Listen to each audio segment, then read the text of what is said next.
બે દિવસ પહેલા માધાપર ચોકડી પાસે સમૂહ લગ્નના આયોજકો જે જે લગ્ન કરવા આવ્યા હતા અને રજડીને ભાગી રહ્યા છે જે આયોજકો, એની સામે કડકમાં કડક પગલાં લેવાય.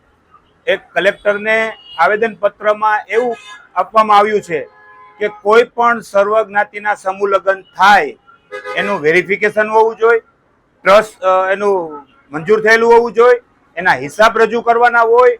કોઈ પણ જગ્યાએ તેના સમૂહ લગ્ન થાય એમને લોલમ લોલ ચાલે છે, કોઈ પણ હિસાબ રજૂ કરવામાં આવતા નથી. અને જે પણ આ જે સમૂહ લગ્ન કરે છે અને એને હિસાબ રજૂ કરવાનો, અને કલેક્ટરની જે વેબસાઇટ છે એમાં એના ઓનલાઈન એના હિસાબ રજૂ કરવાના એવી કોંગ્રેસ પક્ષની માગણી છે.